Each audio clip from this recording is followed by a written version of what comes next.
네, 오윤혜 씨 모시겠습니다. 어서 오세요. 네, 반갑습니다. 오윤혜입니다. 자, 오늘 바로 피드백 타임 이어가 보도록 하겠습니다. 네. 대통령실의 의제 조율 없는 자유로운 영수회담 제안에 이 뉴스를 들으시고 유튜브로 푸드리 헬퍼님께서 의제를 정하지 말라니 영수회담이 무슨 수다 모임인가요? 라고 말씀해 주셨어요. 사실 저희도 두 분이 만나는 사진을 원하는 게 아니라 결과를 원하는 거잖아요. 네. 그렇습니다. 0424번님께서는 영수회담 관련 뉴스만 보고 있으면 2018년 트럼프, 김정은 싱가포르 회담 전과 같은 느낌이네요. 분위기 반전을 위해 만나자고 하고 만나기 전 마치 통일이라도 될 것 같은 분위기를 막 띄우고 막상 만나고 나면 아무런 협의도 나오지 않을 것 같네요. 이분은 진짜 시사의 고관여이신 것 같아요. 그런데 이런 어떤 트럼프, 김정은 회담 같은 경우에는 이 회담이 무산됐을 때 그 득실을 따지기가 굉장히 좀 복잡한 부분이 있는데 아까 이전에 어떤 장장 커플과도 제가 얘기를 했지만 이 회담의 경우에 과연 한쪽에서 어떤 요구할 걸 굉장히 어떤 예리한 요구를 많이 하고 한쪽에서 일방적으로 다 거부했을 때 정치적 득실이 과연 대통령실이 그 데미지가 없을까 이런 우려가 좀 있습니다. 지금 생각에는 근데 아무것도 합의해 줄 생각이 없는 것 같아서 제가. 근데 어차피 대통령실에서는 야당에서 여러 가지 꺼낼 수밖에 없는 의제들이 있잖아요. 그걸 예측했을 거 아닙니까? 물론이죠. 그런데 약속하기 싫다는 거죠. 그러니까 사과를 요구하면 그 약속 못 합니다. 최상병 특검 얘기하면 그거 받아들인다고 약속 절대 못 합니다. 이렇게 하니까 실무회담이 진전이 안 되는 거죠. 그럼 회담을 왜 하자고 한 겁니까? 실무회담은 있어야 되니까 하자 그런 건데. 그래서 민주당 측에서는 그 어떤 구체적인 성과를 위한 하나는 미리 이렇게 이 정도 선까지는 양보가 가능하고 이런 얘기를 다 듣고 싶은데 왜냐하면 그냥 맹탕인 회담을 할 수가 없으니까요. 그럼요. 근데 대통령실에서는 지금 완강한 것 같습니다. 그냥 만나서 일단 들어봅시다 이거 같아요. 그렇군요. 자, 8181번님께서는 공자는 정치란 무엇인가라는 제자의 물음에 대해 정치는 첫째, 백성을 위해 충분한 식량을 확보하는 것이고 둘째, 강력한 군대를 유지하는 것이며 셋째, 백성이 군주를 믿을 수 있는 신뢰라고 답했습니다. 민생, 안보, 믿음.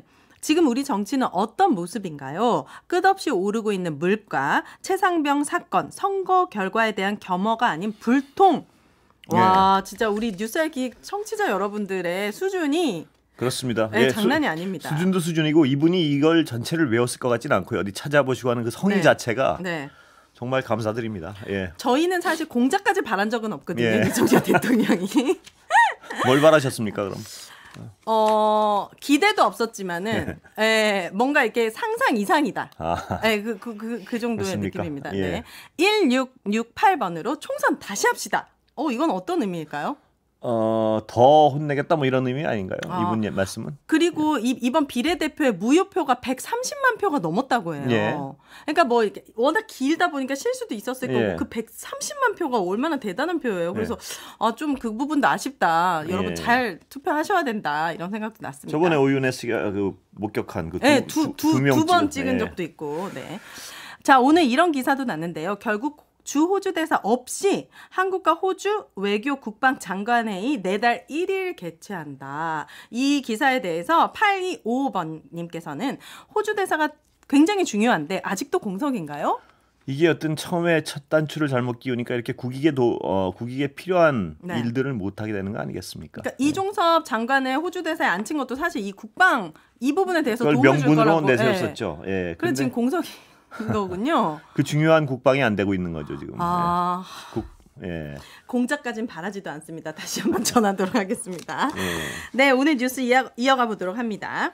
오늘 국민의힘 여의도 당사에서 제22대 총선이 남긴 과제들이라는 주제로 토론회가 열렸는데요. 이 자리에서 정부 여당을 향한 쓴소리 굉장히 많이 나왔습니다. 특히 그중에서도 경기 고양병에서 낙선한 김종혁 전 조직부총장이 경제 문제를 대하는 정부를 향해 문제 제기를 했는데 어떤 내용인지 직접 듣고 오시죠. 들어보시죠. 저희가 경제는 이렇게 어렵고 사람들은 다 아우성치고 힘들어 죽겠다 그러는데 거기에 대해서 예를 들면 경제수석이나 혹은 정부의 경제 관료들이 나가서 이러이러한 이거 다 압니다. 이거 우리 정부 때문에 잘못된 거 아니에요. 1,000억이나 되는 빚, 나라 빚을 만들어내고 그다음에 국제 경제가 이렇게 나빠지고 있기 때문에 그렇게 된 거예요. 근데 우리는 맨날 무슨 뭐 수출이 더 잘 되고 있습니다. 이런 얘기만 맨날 해대요. 그리고 누구라도 나와서 정말 이러이러한 여러분들의 고민에 대해서 저희 정말 공감합니다. 책임감을 느끼고 있습니다. 지금 이러이러한 이유로 돼서 이렇게 어려우니까 저희가 이렇게 하겠습니다라는 얘기를 저는 단 한 번도 들어본 적이 없습니다. 이 김종인 의원이 이렇게 꼬집을 수밖에 없는 이유가 있는 것 같아요. 그렇죠. 네. 아니 지금 뭐 워낙들 어렵다고는 아닌데 이따가 이 발언을 같이 한번 들어볼까요? 그럴까요? 대통령실 성태윤 정책실장 현재 경제 상황에 관련해서 브리핑을 했습니다. 이 발언을 들어보면 왜 이런 얘기가 나오는지 충분히 이해하실 수 있을 겁니다. 네. 들어보시죠.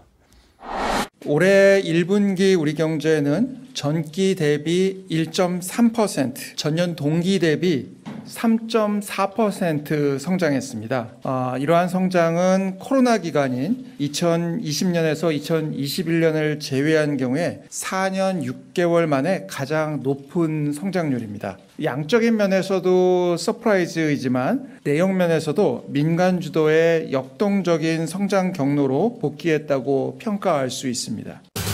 정말 서프라이즈하네요. 이분들은 딴 세상에 살고 계시나 봐요. 이 자화자찬이 과연 지금 할 때인가 정말 놀랍습니다. 예. 와, 왜냐면은 지금 회사 다니는 제 친구들 같은 경우와 또 법인을 운영하는 지인분들 같은 경우는 확실히 법인세는 조금 낮아졌다. 예. 그런데 근로소득세 있잖아요. 월급쟁이야 봉이야 맨날 했었던 근로소득세는 정말 많이 올라갔어요. 보니까 작년에만 하더라도 10년 동안 최대치가 걷어졌대요. 59조가 넘는 돈이. 그러면 우리가 소위 말하는 부자들의 감세를 어떻게든 메꿔야 되니 이 월급쟁이들이나 또 관리비가 진짜 많이 올랐거든요. 전기세, 가스비 이런 부분에서 이제 또 세금을 메꾸려고 하다 보니 대다수의 국민들은 오히려 지금 허리띠를 졸라매야 됩니다. 그렇습니다. 거기다 물가는 뭐 천정부지로 오르고요. 예. 근데 이분들이 이렇게 자화자찬 뭐 전기 대비 몇 %가 향상됐고 이건 정말 어떤 국민들의 현재 상황에 대한 인식이 전혀 없다는 얘기예요. 이게 지금 국민들에게 여러 가지 어떤 사과라고 막 어떤 비상대책을 내놔도 국민들은 지금 힘들어서 될까 말까 한데 여기서 지금 경제가 나아졌다고 자화자찬하고 있는 이 인식 이 인식이 어디 있는지 모르겠어요. 이분은 알면서도 외면하는 걸까요? 수치를 보고 거기서 읽고 싶은 것만 읽는 거죠. 그러니까 이게 어떤 국민 입장에서 지금 뭐가 힘들고 이거 생각하는 게 아니고 수치를 쫙 나열해 놓고 거기서 유리한 수치를 뽑아서 어떻게 하면 유리하게 해석할 수 있을까를 연구해서 이런 얘기가 나오겠죠. 지금 대통령실 정책실장이란 분인데 그러니까 국민들은 어떤 무슨 생각을 하고 있는지 의심하게 되는 거죠. 예를 들어서 정말로 어떤 이 애들한테 사줄 사과 하나 집었다 놨다 하는 그 심정을 정말 이분들은 모를 거예요 아마. 성태윤 정책실장님은 그래도 경제를 조금 아는 분이니까 이 자리에 가셨을 텐데 이 브리핑이 국민들을 외면하고 오직 윤석열 대통령을 향한 브리핑처럼 들려서 이분이야 이렇게 해서 국민들한테 우리가 그렇게 못한 것만은 아니에요 이런 얘기를 하고 싶었다고 얘기할 수도 있겠죠. 그러기에는 현실이 너무 지금 쉽지가 않은데요. 그렇다면 특히 대통령실 정책실장이라는 건 정책에 대한 설명을 국민들이 쉽게 이해할 수 있도록 해줄 의무가 있거든요. 근데 이분은 국민들의 화를 돋구는 것 같습니다. 이게 지금 이 상황에서 이런 얘기를 하고 있다는 게. 맞습니다. 그리고 같은 토론회에서 김재섭 서울 도봉갑 당선인의 발언도 오늘 하루 종일 화제가 됐습니다. 강북 험지에서 어떻게 당선됐냐고 묻는데 솔직히 우리 당이 하는 거 반대로만 했다. 이재명 조국 2조 심판 입 밖으로 꺼내지도 않았고 당에서 내려오는 현수막은 단언컨대 4년 동안 한 번도 안 걸었다. 한마디로 당의 지침과는 정반대로 해서 이제 당선이 됐다고 하는 겁니다. 지금 여당에서도 이런 목소리가 계속 나오고 있는데 김재섭 당선인은 원래 어떤 약간의 젊은 정치인이고 비판적인 목소리를 냈었죠. 근데 그래서 당선까지 된 거잖아요. 당선이 된 거죠. 그래서 그 어떤 험지에서 당선이 된 건데 정확히 어떤 민심을 파악한 덕분이겠죠. 그게. 거기서 당에서 내려온 지침 막 현수막 이상한 거 막 걸라 그러고 그러지 않았습니까? 그대로 따라했으면 졌을 거란 얘기 아니에요, 본인이. 근데 이 선거를 하면 저도 이제 여기서 언론에 있다 보니까 선거를 직접 하신 분들의 얘기를 많이 듣는데 우리가 이렇게 언론을 통해서 보는 거랑 현장에 가면 그 피부로 그냥 확확 느껴진다는 거 아니에요? 그러면 당에서 이상한 짓을 해가지고 현수막 이상한 거 걸라 그러면 그 민심의 변화가 거의 그 시민들 국민들 얼굴의 표정에 네. 쌍욕을 하는 듯한 그 표정이 딱딱 드러난다는 거예요. 가서 인사만 해도. 네. 그러니까 이분들은 민심에 민감할 수밖에 없죠. 선거를 뛰는 사람들은. 그러니까요. 그러니까 당에서 이상한 짓을 할 때 얼마나 미웠고 아쉬웠겠습니까? 그 당에 속한 정치인의 입장에서는. 그 윤석열 대통령은 민생토론 60번 넘게 했잖아요. 예. 그 민생의 목소리를 그러면 한 번도 안 들으셨던 걸까요? 한 번만 가봐도 시민들을 직접 몇 번만 만나봐도 지금 얼마나 힘들다는 거 아실 텐데. 24번 하셨군요. 네, 24번. 60번은 죄송합니다. 네, 24번 하셨군요. 예. 네. 너무 안타깝습니다. 그러니까 이제라도 도어 스태핑은 아니더라도 기자회견이든 영수회담이든 통해서 제발 대통령 귀에 대한민국 현실과 국민들이 얼마나 힘든지에 대한 얘기가 들어갔으면 좋겠어요. 불안감은 오윤혜 씨도 뭐 이 자리에서 몇 번 표정으로 보여줬지만 쉽게 변하지 않을 것 같다는 자꾸 불길한 느낌이 드네요. 왜냐하면 네.